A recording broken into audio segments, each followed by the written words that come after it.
আবার আপনি যখন নামাজ পড়েন জিকির করেন কার? আবার আপনি যখন লা ইলাহা ইল্লাল্লাহ এটা পড়েন জিকির করেন কার? ঝিনুকের ভেতর লুকিয়ে থাকে যেমন মতি, ঝিনুকের ভেতর লুকিয়ে থাকে যেমন মতি, কালমা শাহাদাতে আছে আল্লাহর জ্যোতি, কালমা শাহাদাতে আছে আল্লাহর জ্যোতি। পড়েন সুবহানাল্লাহ। সুবহানাল্লাহ। লা ইলাহা ইল্লাল্লাহ সবচেয়ে শ্রেষ্ঠ জিকির। সাইয়েদনা মুসা আলাইহিস সালাম আল্লাহরে বললেন, আল্লাহ আল্লিমনি যিকরান, আপনি আমার এমন একটা জিকির শিখায়া দেন, লা ইয়ালামুহা ইল্লা আনতা ওয়া আনা, যে জিকিরটার শব্দ আপনি আর আমি ছাড়া কেউ জানবে না। সুবহানাল্লাহ। দুনিয়াতে যত অদ্ভুত অদ্ভুত প্রশ্ন সব আপনি মুসা আলাইহিস সালামের মাথা থেকে পাবেন। বাহ। ভেরি কিউরিয়াসিটি ছিল ওনার, বিভিন্ন বিষয়ে আল্লাহরে প্রশ্ন করতেন। আল্লাহরে বললেন, আল্লাহ আল্লিমনি কালিমাতান, আল্লিমনি যিকরান লা ইয়ালামুহা ইল্লা আনতা ওয়া আনা, ও আল্লাহ এমন একটা জিকির আমার শিখান, দিনে রাতে সব সময় এই জিকির আমি করব, আপনারে ডাকবো, কিন্তু শর্ত হলো এই জিকিরটা জানবে শুধু আপনি আর জানবে শুধু আমি, কেউ জানবে না। আল্লাহ বললেন, মুসা পড়ো লা ইলাহা ইল্লাল্লাহ, লা ইলাহা লা ইলাহা ইল্লাল্লাহু মুহাম্মাদুর রাসূলুল্লাহ সাল্লাল্লাহু। আল্লাহ বললেন, মুসা পড়ো লা ইলাহা ইল্লাল্লাহ। মুসা আলাইহিস সালাম কয়, মাবুদ এটা তো জাতীয় জিকির, সবাই জানে। জানে না, জানে না লা ইলাহা ইল্লাল্লাহ এমন কেউ আছে? কথা কন, না। জানেন না আপনারা? কথা বলেন, জানেন না? ইয়েস। মুসা আলাইহিস সালাম বললেন, আল্লাহ এটা জাতীয় জিকির কইলেন কেন? আমি তো চাইছি এক্সট্রা অর্ডিনারি, অসাধারণ একটা জিকির, সুপারক্যালিফ্রাজিলিস্টিক এক্সপিয়ালিডোসাস, এক্সেলেন্ট একটা জিকির, আনপ্যারালাল, কারো কাছে নাই, শুধু আমি জানবো আর আমি পড়বো। আল্লাহ বললেন, মুসা এই লা ইলাহাকে যদি এক পাল্লায় রেখে দাও, তামাম বিশ্ব, সাত আকাশ, সাত জমিনটারে তুলে যদি তুমি আরেক পাল্লায় রেখে দাও, লা রাজাহাত কাফাতু লা ইলাহা ইল্লাল্লাহ, মুহূর্তের মধ্যে লা ইলাহার পাল্লা ভারী হয়ে যাবে। ও মুসা, তুমি যতই এক্সক্লুসিভ জিকির চাও, লা ইলাহার চেয়ে দামি জিকির আমার কাছে নাই। চিৎকার করে পড়তে হবে আল্লাহ। তার মানে নামাজ ও জিকির, কোরআন ও জিকির, এই যে আমরা ওয়াজ করতেছি এইটাও কি? কথা কন। জিকির। বিশ্ব নবীর আল্লাহ বললেন, ও নবী ফাযাক্কির ইন্নামা আনতা, ও নবী আপনি জিকির করেন মানে ওয়াজ করেন। ইন্নামা আনতা মুযাক্কির, ও নবী আপনি ওয়াজ করে শোনান। লাস্তা আলাইহিম বিমুসাইতির, আপনারে দারোগা বানিয়ে পাঠাই নাই, আপনি শুধু ওয়াজ করেন। কার কথা? চিল্লায় বলেন, কার কথা? আল্লাহর। কিন্তু এইখানে জিকির দ্বারা উদ্দেশ্য হচ্ছে জুমার খুতবা। ফাসআউ ইলা যিকরিল্লাহ, আল্লাহর জিকিরের দিকে ধাবিত হও, এই জিকির দ্বারা উদ্দেশ্য হলো জুমার খুতবা। তার মানে জুমার খুতবা যে খতিব সাহেবরা দেন, এখানে মসজিদের খতিব আছেন কারা কারা? দেখি একটু হাত তোলেন তো। 1 2 3 4 5 6 7, গুণে শেষ করা যাবে না, অনেক খতিব। আল্লাহ এই খতিবদেরকে তুমি কবুল করো। আর জোরে পড়েন আমিন। এই যে যিকরুল্লাহ, ফাসআউ ইলা যিকরিল্লাহ দ্বারা আল্লাহ তাআলা জুমার খুতবাকে বুঝিয়েছেন। কি বুঝিয়েছেন? ফাসআউ ইলা যিকরিল্লাহ, আল্লাহর জিকিরের দিকে, আল্লাহর স্মরণের দিকে ধাবিত হও। এটা দ্বারা উদ্দেশ্য হচ্ছে জুমার খুতবা। আল্লাহ বুঝাতে চাইলেন জুমার খুতবা যাতে মিস হয়ে না যায়, এজন্য জুমার খুতবারে যেন তেন মনে করবেন না, এটা ওয়াজিব। জুমার নামাজ যেমনি ওয়াজিব, জুমার খুতবা দেও। কথা বলেন, জুমার খুতবা ওয়াজিব, শোনা ওয়াজিব, খুতবা দেওয়া ওয়াজিব। এই জন্য রাব্বুল আলামিন জোহরের নামাজকে ফরজ করে দিয়েছেন 4 রাকাত। যেহেতু জোহরের নামাজের আগে পরে কোনো খুতবা নাই, জুমার দিন খুতবা আছে, তাই জুমার দিন 4 রাকাত থেকে কমিয়ে তিনি 2 রাকাত করে দিয়েছেন। কি ব্যালেন্সড ইসলাম, কি ভারসাম্যপূর্ণ আমাদের জীবন বিধান। প্রতিদিন জোহরের সময় ফরজ করা রাকাত, কিন্তু জুমার দিন ফরজ করা রাকাত, 2 রাকাত কমাইলো কেন? খুতবা। সুবহানাল্লাহ কইবেন না? এজন্য জুমার খুতবাটা খতিব সাহেব যারা আছেন খুবই জরুরি। এটাকে খুব কনস্ট্রাকটিভ মুডে সমাজে তুলে ধরতে হবে, মানুষকে এডুকেট করতে হবে, ইনস্ট্রাক্ট করতে হবে। আপনাদের অনেক দায়িত্ব, you have huge responsibilities in your shoulder. আপনাদের অনেক দায়িত্ব। খতিব যারা, এটা ছোটখাটো কোনো রেসপন্সিবিলিটি নয়, এটা অনেক বড় দায়িত্ব। এজন্য জুমার দিন মানুষকে আপনার শিক্ষিত করতে হবে। এই জুমার খুতবা, জুমার আলোচনার সাথে পৃথিবীর কোনো আলোচনার কোনো মিল নাই, কারণ জুমার আলোচনা সব সময় অন টাইম, একটা নির্ধারিত সময় হয়। পৃথিবীর অন্য কোনো আলোচনা নির্ধারিত সময় হয় নাকি? কথা কন। আমরা বক্তারা নির্ধারিত সময় মাইক পাই? কথা কন। কোনোদিন 8টায়, কোনোদিন 9টায়, আজকে বসছি কয়টায়? কিন্তু জুমার খুতবার এটা চেঞ্জ হয়। কি বরকতের একটা জলসা। ওই দিন সবাই আসতে হয় মসজিদে। ফুল টাইম নামাজি এরা আসে, পার্ট টাইম নামাজি এরা আসে, বেনামাজি এরাও আসে, আস্তিক এরা আসে, নাস্তিক এরাও আসে, আওয়ামী লীগ আসে, বিএনপি আসে, জাতীয় পার্টি আসে, জামাত ইসলাম আসে, হেফাজতে ইসলাম আসে, তাবলিগের ভাইয়েরা আসে, পীরের মুরিদেরা আসে, সবাই আসে। তাহলে এটা জরুরি দিন না? তাফসির মাহফিলের সাথে জুমার একটা মৌলিক পার্থক্য হচ্ছে, তাফসির মাহফিল আমাদের ধরে রাখতে হয়। কি করতে হয়? ধরে না রাখলে শ্রোতা উঠে যায়। কিন্তু জুমার খুতবা কি ধরে রাখা লাগে? কথা কন, ওঠার সুযোগ আছে, কারণ সামনে কি জুমার নামাজ। সুবহানাল্লাহ কইবেন না? এটা অনেক জরুরি। এজন্য জুমার খুতবা যারা দেন এরা বিশ্বনবীর দায়িত্ব পালন করেন। আল্লাহু আকবার। বিশ্বনবীর মাদানী ইনিংস কয় বছরের? 10 বছর। বিশ্বনবীর মাদানী ইনিংস শুরু হয়েছে মসজিদে নববী তৈরি করার মধ্য দিয়ে। বিশ্বনবী মসজিদে নববী তৈরি করার পর মসজিদে নববীর খতিব হিসেবে দায়িত্ব নিলেন। সুবহানাল্লাহ। বিশ্বনবী একটা, দুইটা, পাঁচটা, 10টা না, মসজিদে নববীতে 10 বছরের ইনিংসে 500টারও বেশি জুমার খুতবা দিয়েছেন। সুবহানাল্লাহ। বাড়িতে যায় বললেন কত খুতবা? 500রও বেশি খুতবা দিয়েছে। মদিনার সমাজটা এমনি জান্নাতি সমাজ হয় নাই। মদিনার সোসাইটিটাকে জান্নাতি সমাজ বানানোর জন্য বিশ্বনবীকে 500টা বক্তব্য দিতে হয়েছে। চিল্লায় পড়েন আল্লাহু আকবার। প্রতি সপ্তাহে যে আয়াতগুলো নাজিল হতো বিশ্বনবী এগুলো নিয়ে কথা বলতেন। এই সপ্তাহে যে সমস্ত আয়াতগুলো নাজিল হলো ওই আয়াতগুলো নিয়ে বিশ্বনবী জুমার দিন খুতবার মধ্যে কথা বলতেন। এই সপ্তাহের মধ্যে রাষ্ট্রীয় যত ক্রাইসিস আছে এই সমস্যাগুলো নিয়ে বলতেন। এই সপ্তাহে সমাজের মধ্যে বড় বড় যত ঘটনাগুলো ঘটে গেল এগুলো নিয়ে বিশ্বনবী জুমার দিন কথা বলতেন। সুবহানাল্লাহ। যেন খতিব যারা আছেন জুমার আলোচনাটা অনেক কনস্ট্রাকটিভ, ফ্রুটফুল হতে হবে, কোরআনের আলোকে হতে হবে। বিশ্বনবী জুমার খুতবা দিচ্ছেন, হঠাৎ বিশ্বনবী দেখলেন হাসান আর হুসাইন লাল দুইটা জামা পরে জুমার মসজিদের মধ্যে ঢুকে একবার কাতারের এইদিকে দৌড় মারে আর একবার ওইদিকে দৌড় মারে। ছোট বাচ্চাদের এরকম দৌড়াদৌড়ি আছে না নাই? আছে, রাজা মেয়ারও আছে। ছোট বাচ্চাদেরকে মসজিদে ঢুকতে দেন তো না বের করে দেন? বের করে দেয়। সর্বনাশ। বাচ্চাদেরকে মসজিদ থেকে বের করবেন না, কখনোই বের করবেন না। তুরস্কের বিভিন্ন মসজিদে বড় বড় ফেস্টুন দিয়ে লেখা থাকে তারাবির নামাজে, জামাতের নামাজে মুরব্বীরা যখন সামনে নামাজ পড়বে পিছন থেকে যদি ছোট বাচ্চাদের চিল্লাচিল্লি আর কিচিরমিচির শব্দ শুনতে না পাওয়া যায় তাহলে ভবিষ্যৎ প্রজন্ম নিয়ে আপনারা চিন্তিত থাকুন। পিছনে যদি বাচ্চাদের হই হুল্লোড় না থাকে, চিল্লাফাল্লা না থাকে, তার মানে নেক্সট জেনারেশন এগুলো মুসল্লি হবে না, এগুলো হবে ডাকাত। এজন্য এরা বিভিন্ন প্রজেক্ট চালু করেছে। 40 দিন টানা ফজরের নামাজ যে ছোট বাচ্চারা মসজিদে এসে পড়বে ওই প্রজেক্টের আওতা থেকে একটা করে সাইকেল দিয়ে দেওয়া হচ্ছে। সুবহানাল্লাহ কইবেন না? কুয়েতে আর একটা প্রজেক্ট করছে, ফজরের নামাজে মুসল্লি নাই। কুয়েতের এই প্রজেক্ট হচ্ছে marriage project, second marriage project, দ্বিতীয় বিবাহ প্রকল্প। কি কাজ এই প্রকল্পের? তারা ঘোষণা দিল মসজিদে ফজরের সালাতে মুসল্লি পাওয়া যায় না, তো যারা যারা ফজরের নামাজে মসজিদে আসবে না, টাইমলি আসবে না, তাদেরকে মসজিদের টাকা দিয়ে মসজিদের অর্থায়নে দ্বিতীয় বিবাহের ব্যবস্থা করে দেওয়া হবে। এই ঘোষণা দেওয়ার পর থেকে ওই এলাকার কোনো মহিলার তাহাজ্জুদ মিস হয় না।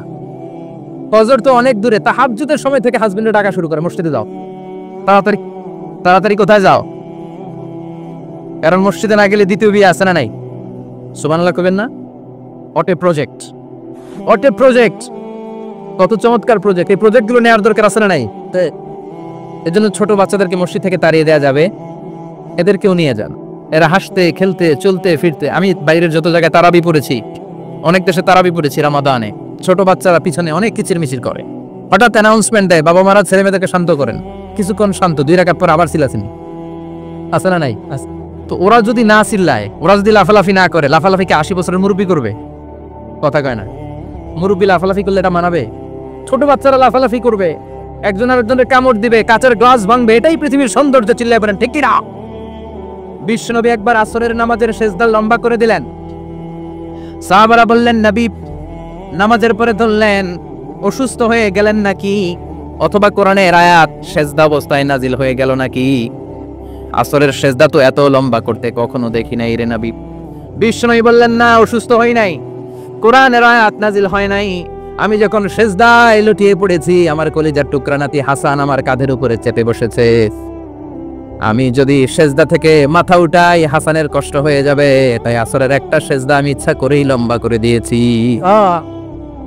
কি নবী ছিল, কি মায়া ছিল নাতিদের সাথে। হাসান হুসাইন, বিশ্বনবী যে নবী হচ্ছে সব নবীদের সর্দার, ওই নবীরে ঘোড়া বানায়, বিশ্বনবীর বাবরি চুল ছিল তো ওই চুল ধরে এরকম ঘোরা ঘোরা খেলতো। আল্লাহ বিশ্বনবীর কাঁধে বসে বিশ্বনবীর বাবরি চুল টেনে টেনে কয় এটা আমার ঘোড়া। হাসান হোসেনের গায়ের এমন কোনো জায়গা নাই যে জায়গায় বিশ্বনবী চুমা দেয় নাই।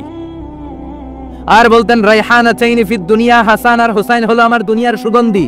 সুবহানাল্লাহ।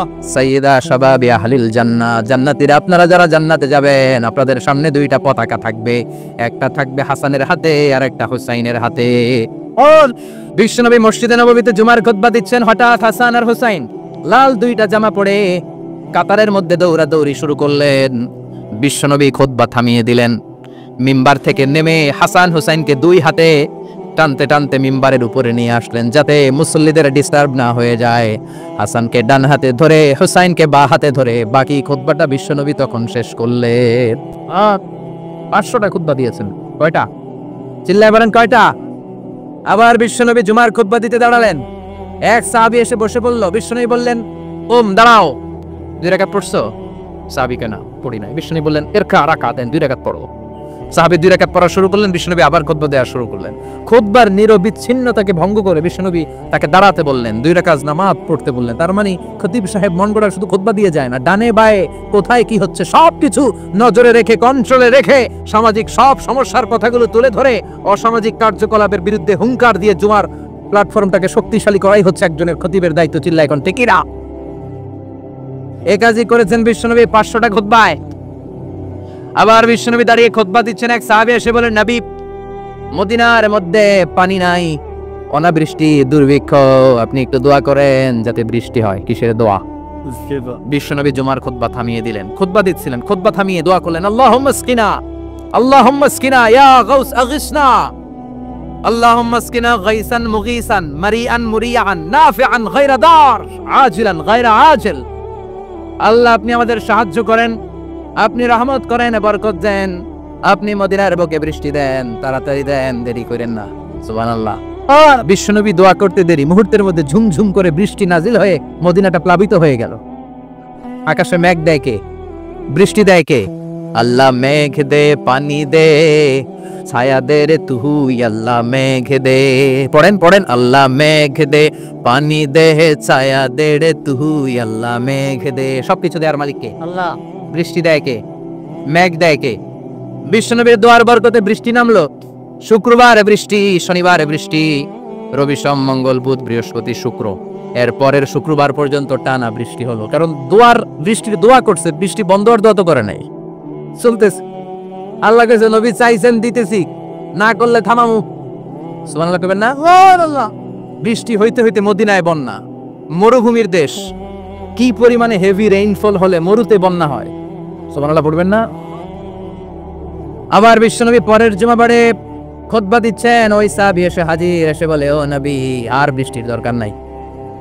যে বৃষ্টির দোয়া করতে বলেছিল সে এসে বলে আর কিসের দরকার নাই? চিল্লায় বলেন কিসের দরকার নাই? ও নবী আর বৃষ্টির দরকার নাই, এবার বৃষ্টি বন্ধের দোয়া করেন।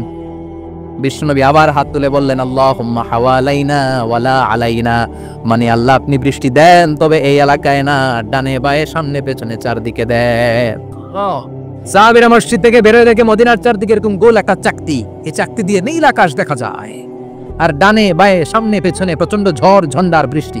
মদিনার আকাশে এক ফোঁটাও বৃষ্টি নাই। চিল্লা এখন সুবহানাল্লাহ। এগুলো হচ্ছে বিশ্বনবীর খুতবার বরকত। 500টা খুতবা দিয়েছেন, এজন্য খতিব সাহেবরা ভালো করে খুতবা দেওয়া দরকার আছে না নাই? আল্লাহ বললেন, ইদা নুদিয়া লিস-সালাতি মিন ইয়াউমিল জুমআতি ফাসআউ ইলা যিকিরিল্লাহি ওয়া যারুল বাই। জুমার আযান যখন হয়ে যায়, জুমার নামাজ পড়তে যাও, বেচা কেনা বন্ধ করে দাও। কার কথা? আল্লাহ। Close the shop, shut down the shop, close the market. Market বন্ধ, দোকানের শাটার নামাও, ক্যাশ বক্সে তালা ঝুলাও, ব্যবসা প্রতিষ্ঠান, মার্কেট সবগুলো বন্ধ করে একজনের জিকিরের দিকে ছুটবা। তিনি কে? অল্প 1-1.5 ঘন্টার জন্য যদি ব্যবসা বন্ধ রাখেন, পরে যখন আবার দোকান খুলবেন জুমার বরকতে ব্যবসা বাড়িয়ে দিতে পারে কে? এরপর আল্লাহ বললেন, ফাইদা কুদিয়াতিস সালাতু ফান্তাশিরু ফিল আরদি ওয়াবতাগু মিন ফাদলিল্লাহ ওয়াযকুরুল্লাহা কাসীরান লাআল্লাকুম তুফলিহুন। যখন নামাজ শেষ হয়ে যায়, ফাইদা কুদিয়াতিস সালাতু ফান্তাশিরু ফিল আরদ, জুমার নামাজ যখন শেষ হয়ে যায়, জামাতের নামাজগুলো যখন শেষ হয়ে যায়, ফান্তাশিরু ফিল আরদ, জমিনে ছড়িয়ে যাও, ওয়াবতাগু মিন ফাদলিল্লাহ, আল্লাহর কাছ থেকে ফদল তালাশ করো, মানে রিজিক তালাশ করো। কার কথা? নামাজ শেষ মসজিদে থাকবেন, কই যাবেন? কথা কন, জোরে কন। নামাজের সময় ঢুকবেন কই? নামাজ শেষে যাইবেন কই? আবার বলেন আজান হলে ঢুকবেন কই? আজান শেষ নামাজ শেষ যাবেন কই? উদিয়াতিস সালাহ ফান্তাশিরু ফিল আরদ, এটা হচ্ছে ইসলামের বিধান। মসজিদে গোল হয়ে বসে থাকার কোনো বিধান নাই। শুধু মুরব্বী যারা, কাজ নাই, ফ্যামিলিরে দেওয়ার কিছু নাই, অবসর সময় অঢেল সময় মসজিদে বসে তেলাওয়াত করেন, জিকির করেন, সমস্যা নাই। কিন্তু যুবক যারা নামাজের পরে সমাজকে উপহার দিবা, রাষ্ট্রকে অনেক কিছু উপহার দেওয়ার আছে, তোমার ফ্যামিলির প্রতি অনেক দায়িত্ব আছে, কর্মক্ষম কেউ নামাজের পরে মসজিদে অলস সময় কাটানো যাবে? বিধানটা কার? ওমর ফারুক মসজিদে নববীর ইমাম, জোহরের নামাজের ইমামতি করলেন, বের হয়ে আসলেন, দেখেন মসজিদের বারান্দায় ইয়ামান থেকে আসা কিছু লোক গোল হয়ে বসে বসে জিকির করে। কি করে? মনোযোগ নাই। কি করে? জিকির করে। উনি চলে গেলেন, আসরের সময় আবার ইমামতিতে আসলেন, আসরের সালাত পড়িয়ে চলে যাচ্ছেন, আবার দেখে গোল হয়ে জিকির করে ওই দল। মাগরিবের নামাজে ইমামতি করলেন, চলে যাওয়ার সময় দেখে সবাই যায়, এরা যায় না, গোল হয়ে বসে বসে জিকির করে আর তাসবিহ পড়ে। এবার ওমরে ফারুক বললেন, আসসালামু আলাইকুম। সবাই বলে ওয়ালাইকুম আসসালাম। মান আনতুম, তোমরা কারা? কয় নাহনু আল মুতাওয়াক্কিলুনা আলাল্লাহ, আমরা আল্লাহর উপর তাওয়াক্কুল করছি। তো তাওয়াক্কুল করে যে বসে আছো, তোমাদের ফ্যামিলি নাই, ছেলে মেয়ে নাই, দায়িত্ব নাই, সমাজকে উপহার দেওয়ার মতো কিছু নাই, আর তোমরা যে বসে আছো তিনটা বেলা খাইলা কোথা থেকে? না রোজাদার। ইয়ামানি লোকগুলো বলে না রোজা রাখি নাই, খাইছি। ওমর বলল বড় আল্লাহর ওলি খানা করতে আইছে। আমাদের জিকির আর বুজুর্গি দেখে আশেপাশের লোকজন খানা দিয়া গেছে। ওমরে ফারুক বলে তাইলে তো তোমরা মিথ্যাবাদী, তোমরা মুতাওয়াক্কিলুনা আলাল্লাহ নও, তোমরা আল্লাহর উপর তাওয়াক্কুল করনি, তোমরা হচ্ছে আল মুতাওয়াক্কিলুনা বা'দুকুম বা'দা, একে অপরের উপর নির্ভরশীল। যারা খানা দিয়ে যায় এদের উপর তোমরা নির্ভরশীল। তোমরা জিকির করার তাকায় থাকো, বাটি আসে কোন দিক দিয়া, খাবারের প্লেট আসে কোন দিক দিয়া, জোরে কোন ঠিক কিনা? আল্লাহর উপর তাওয়াক্কুল এটা নয়। আনতুমুল মুতাওয়াক্কিলুন বা'দুকুম বা'দা, এখনই মসজিদ থেকে বের হয়ে যাও। এরপরে কোনোদিন নামাজের পর গোল হয়ে বসে থাকতে দেখলে পিটায়া মসজিদ থেকে তাড়াবো। এটা হচ্ছে ইসলামের বিধান। চিল্লা এখন ঠিক কিনা? ফান্তাশিরু ফিল আরদ, নামাজের পরে কৃষক চলে যাবে মাঠে, ব্যবসায়ী চলে যাবে শপিং মলে, মেম্বার অফ দ্য পার্লামেন্ট চলে যাবে সংসদে, সেনা সদস্যরা ঢুকে যাবে ক্যান্টনমেন্টে। চিল্লা এখন ঠিক কিনা? যার যেখানে দায়িত্ব পালন করার জন্য ছোট, মসজিদে বসে থাকা যাবে? কোন যুবক মানুষ, কর্মক্ষম মানুষ নামাজের পরে মসজিদে বসে বসে জিকির করা যাবে? নামাজে তো সবচেয়ে বড় জিকির, কামাই করা লাগবে না? মেয়ে কোথায় গেল, ছেলে কোথায় গেল, ফ্যামিলির খোঁজ খবর নেওয়ার দরকার আছে না নাই? চিল্লাইবেন না, ছেলে নাই। এরপর আল্লাহ বললেন ওয়াইদা রাআউ তিজারাতান আও লাহওয়ান ফাদ্দু ইলাইহা ওয়া তারাকুকা কাইমা। ও নবী, সাহাবারা কাফেলার পণ্যের লোভে, কাফেলার পণ্য এসেছে মদিনায় শুনে আপনাদের জুমার মিম্বারের মধ্যে দাঁড় করিয়ে রেখে সবাই চলে যায়। এটা ঠিক করে নাই। আমার কাছে এমন রিজিক আছে যেটা কখনো ফুরাবে না, ঠিক কি না? এই আয়াতটা বুঝতে হলে 2 মিনিট খুব মনোযোগ দিয়ে কানগুলো খরগোশের মতো খাড়া করে ফেলেন। খরগোশ কিন্তু খুব খাড়া কান করে শোনে, জানেন? কানগুলো খরগোশের মতো খাড়া হয়েছে। মনোযোগ আছে? বিশ্বনবী সাল্লাল্লাহু আলাইহি ওয়াসাল্লাম মদিনাতে প্রথম যখন জুমার নামাজ পড়াতেন, তখন আগে জুমার 2 রাকাত পরে 2টা খুতবা দিতেন, ঈদের নামাজের মতো। ঈদের নামাজে আগে কি 2 রাকাত, পরে খুতবা। জুমার নামাজও ছিল এরকম, আগে 2 রাকাত নামাজ, পরে খুতবা। বিশ্বনবী আগে 2 রাকাত নামাজ পড়িয়ে খুতবা দিচ্ছেন। তখন মদিনায় দুর্ভিক্ষ, খাবার দাবার নাই। 1 মাস আগে দেখিয়াতুল কালবি আল আনসারী নামক এক সাহাবীকে দিয়ে বিশ্বনবী শাম দেশ থেকে কাফেলা পাঠিয়েছেন খাবারের দ্রব্যাদি আনার জন্য, পণ্য আনার জন্য। 1 মাস পরে তারা খাদ্যের পণ্য নিয়ে, মদিনাতে তখন দুর্ভিক্ষ, খাবারের দাম 2 গুণ 3 গুণ, খাবারের পণ্য নিয়ে কাফেলা ফিরে এসেছে জুমার টাইমে। তখন বিশ্বনবী জুমার 2 রাকাত নামাজ পড়িয়ে খুতবা দিচ্ছিলেন। কি করতেছিলেন? খুতবা দিচ্ছিলেন। আর তখন নিয়ম ছিল, কোন শহরে কাফেলা ঢুকলে তারা তবলা বাজাতো, ঢোল বাজিয়ে দিত, ঢোলের আওয়াজ সবাই শুনে ওইখানে জড়ো হতো। যার যত পণ্য কিনা দরকার পণ্য কিনে নিয়ে চলে যেত। বিশ্বনবী জুমার নামাজের ইমামতি করে 2টা খুতবা যখন দিবেন, মিম্বারের মধ্যে দাঁড়িয়ে বিশ্বনবী মসজিদে নববীতে খুতবা দিচ্ছেন। খুতবার মাঝখানে বিশ্বনবী তবলার আওয়াজ শুনতে পেলেন। কিসের আওয়াজ? বিশ্বনবী সহ সব সাহাবারা বুঝতে পেরেছে 1 মাস আগে দিহিয়াতুল কালবি শাম দেশে যেই কাফেলা পাঠানো হয়েছে ওই কাফেলা খাবারের পণ্য নিয়ে মদিনার মধ্যে ঢুকেছে। এখন মসজিদে কানাঘুষা। কিছু সাহাবী বলে না না বিশ্বনবীর খুতবা রেখে যাওয়া যাবে না। অনেকে বলে আমরা না গেলে মুনাফিকেরা সব পণ্য কিনে ফেলবে, আমরা খাবো কি? কেউ কয় বসে থাকি, কেউ কয় লজাই। 2-4 জন ওঠা শুরু, সাথে সাথে ওনাদের পিছনে পিছনে বাকি সাহাবীরাও ওঠা শুরু। যেতে যেতে পেছন থেকে 1 কাতার, 2 কাতার, 3 কাতার, পুরো মসজিদে নববী খালি, মাত্র 12 জন সাহাবা ছাড়া। কয়জন কথা এখন? 12 জন। মাত্র 12 জন সাহাবা বিশ্বনবীর সামনে বসে আছেন। 4 খলিফা জাবির ইবনে আব্দুল্লাহ, এরকম 12 জন সাহাবা বসে আছেন। সব সাহাবারা পণ্য কেনার জন্য চলে গেল। সাহাবারা ভাবলো নামাজ আসল, নামাজ তো পড়েই ফেলছি, এখন খুতবা সমস্যা নাই। কিন্তু আল্লাহ এটা সহ্য করলেন না। বিশ্বনবী দাঁড়িয়ে খুতবা দিবে আর সাহাবারা সেই খুতবায় বসে না থেকে কাফেলার পণ্য করণের জন্য দৌড়াবে, এটা সাহাবাদের জন্য শোভনীয় নয়। চিল্লা এখন ঠিক কিনা? এজন্য সাহাবাদেরকে ধমক দিয়ে, আমাদের চোখে আঙ্গুল দিয়ে আল্লাহ আয়াত নাযিল করলেন, ওয়া ইযা রাআউ তিজারাতান লাহওয়ানি আও লাহওয়ানিন ফাদ্দু ইলাইহা ওয়া তারাকুকা কায়মা।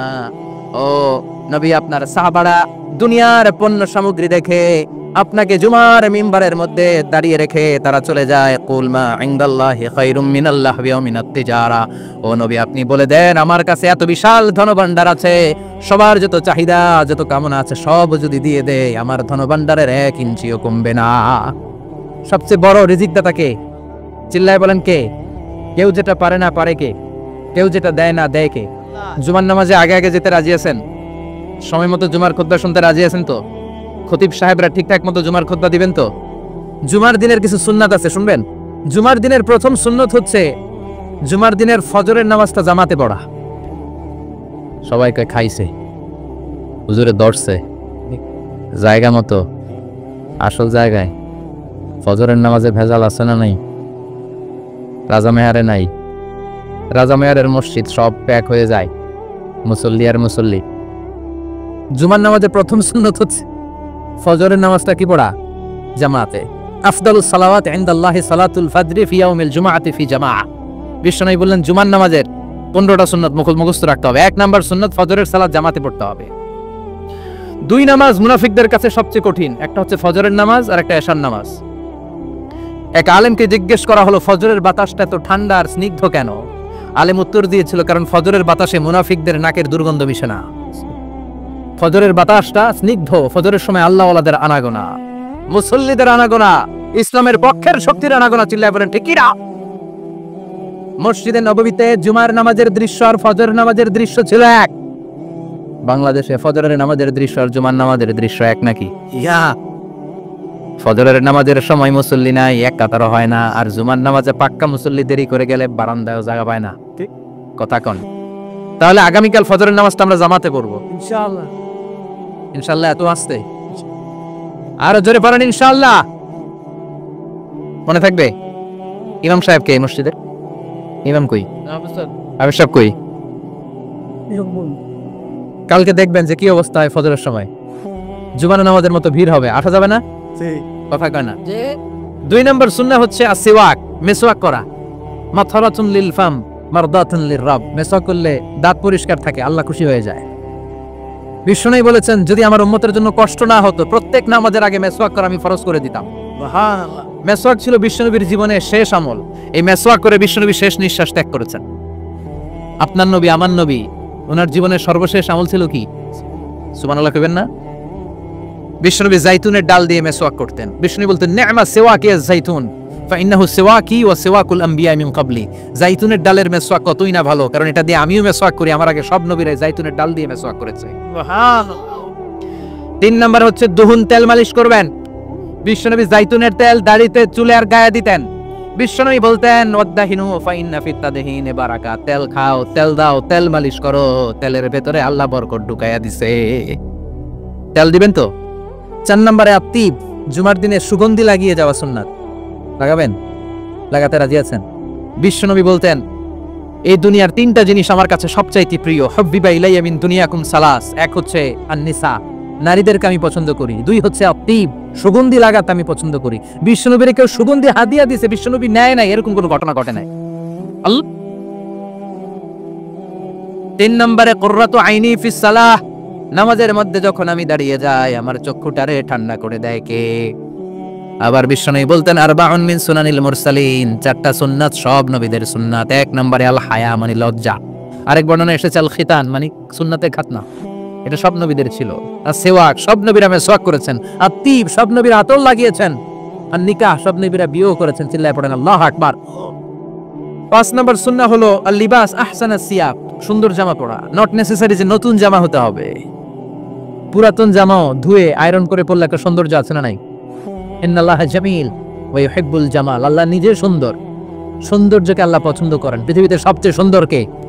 পৃথিবী সুন্দর, মানুষ সুন্দর, আসমান সুন্দর, জমিন সুন্দর, সুন্দরে সুন্দরে পাল্লা, জানি না কত সুন্দর তুমি আল্লাহ, জানি না কত সুন্দর তুমি আল্লাহ। সুবহানাল্লাহ পড়েন। ইন্নাল্লাহা ইউহিব্বু আইয়ারা আসারা নি'মাতিহি আলা আবদি, আল্লাহ তার বান্দার উপর তার নেয়ামতের ছিটেফোঁটা দেখতে চান। আপনি যদি ধনী হন, দামি জামা পরবেন, সুন্দর জামা পরবেন। অনেকে আছে অনেক ধনী, কিপটুসের মতো সিরা জামা পরে, আছে না নাই? আপনি ধনী মানুষ, আপনি সিরা জামা পরছেন কেন? আপনার যে সম্পদ আছে এটার বহিঃপ্রকাশ আল্লাহ দেখতে পছন্দ করে। আপনাকে যে আল্লাহ কি নাজ নেয়ামত দিয়েছে, অহংকার ছাড়া স্বাভাবিক বহিঃপ্রকাশ আল্লাহ দেখতে পছন্দ করে। কোন সুবহানাল্লাহ। এরপরে 6 নাম্বার হলো ইকসারুস সালাহ আলান নবী, বিশ্বনবীর উপর বেশি বেশি দুরূদ পড়া। বিশ্বনবী বলতেন জুমার দিন শ্রেষ্ঠ দিন, এই দিন আমার উপরে বেশি বেশি দুরূদ পড়ো। ফাইন্না সালাতাকুম মা'রুদাতুন আলাইয়া, কেননা তোমরা যে আমার উপরে দুরূদ পড়ো, কিয়ামতে আমি মরে যাওয়ার পরে এই দুরূদগুলো কে পাঠিয়েছে তার নাম, তার বাবার নাম সহ ফেরেশতারা আমার কবরে দিয়ে আসে। সুবহান।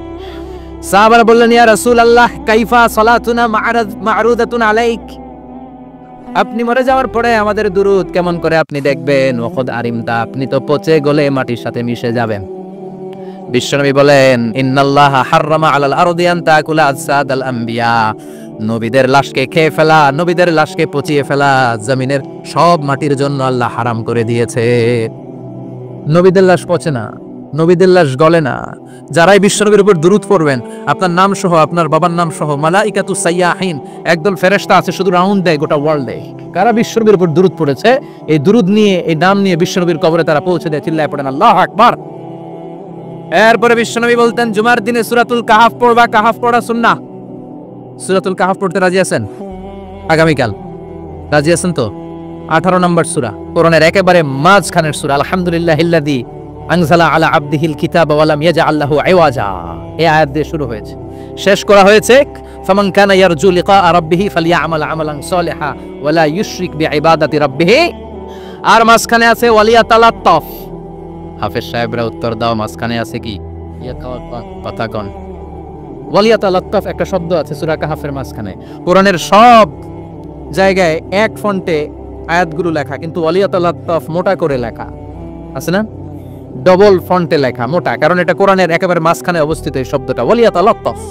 এর আগে যত শব্দ, এর পরে তত শব্দ, এর আগে যত কোরআনের অক্ষর, এর পরে তত অক্ষর। সুবহানাল্লাহ বাড়িতে গিয়া সুবহানাল্লাহ। বিশ্বনবী বললেন সূরাতুল কাহাফ যে তেলাওয়াত করবে ইয়াকুনু লাহু নূর, এই সূরাতুল কাহাফ কিয়ামতের দিন তার সামনে বিশাল একটা আলো হয়ে আসবে। এই আলো দিয়ে পুলসিরাত পার হয়ে ওই বান্দা জান্নাতের ভেতরে ঢুকে যাবে। আবার বিশ্বনবী বলেন যারা সূরাতুল কাহাফের প্রথম 10 আয়াত তেলাওয়াত করবে জুমার দিন, শেষের 10 আয়াত যারা জুমার দিন তেলাওয়াত করবে, দাজ্জালের ফিতনা থেকে তাদেরকে মুক্ত রাখবে কে? সুবহানাল্লাহ পড়বেন না? কালকে সূরাতুল কাহাফ দিয়ে সকাল শুরু করতে রাজি আছেন? সবাই রাজি? এরপর আত-তাবকির ইলাল মসজিদ, মসজিদে আগে আগে যাওয়া সুন্নাত। আগে যিনি যাবে উনি কি পাবে? তারপরে গরু, তারপরে বকরি, তারপরে মুরগি, মুরগির পরে ডিম না আন্ডা? আন্ডা। আল মাশিউ আলাল ইকদাম, বিশ্বনবী বললেন হেঁটে হেঁটে জুমার নামাজে যাওয়া সুন্নাহ। রিকশা, হুন্ডা, সাইকেল, সিএনজি দিয়ে গেলেও হবে, কিন্তু হেঁটে হেঁটে গেলে সওয়াব বেশি না কম? প্রতি কদমে কদমে আমলনামায় সওয়াব দিয়ে দিবে কে? এরপরে বিশ্বনবী বললেন আদামু তাখাত্তি রিকাবান নাস, মানুষের ঘাড় ডিঙ্গিয়ে সামনে না যাওয়া সুন্নাহ। অনেকে জুমার দিন আসে সবার শেষে বসতে চায় সামনে, এরকম ডাকাইত আছে না নাই? রাজা মেহারে নাই? বিশ্বনবী জুমার খুতবা দিচ্ছেন, হঠাৎ এক সাহাবী সব সাহাবীর ঘাড় ডিঙ্গিয়ে ডিঙ্গিয়ে সামনে আসতেছে বুলেটের মতো। বিশ্বনবী বললেন থামো, এই জেলেস বসো মিয়া, ফাকাদ আযাইতা ওয়া আনাইতা, আসছো দেরি করে আবার মুসল্লিদেরকে কষ্ট দিচ্ছ। যেখানে জায়গা পাবেন ওইখানে বসবেন, মানুষের ঘাড় ডিঙ্গিয়ে সামনের কাতারে যাওয়া এটা ঠিক না। এজন্য জুমার দিন আগে আগে আসার চেষ্টা করবেন।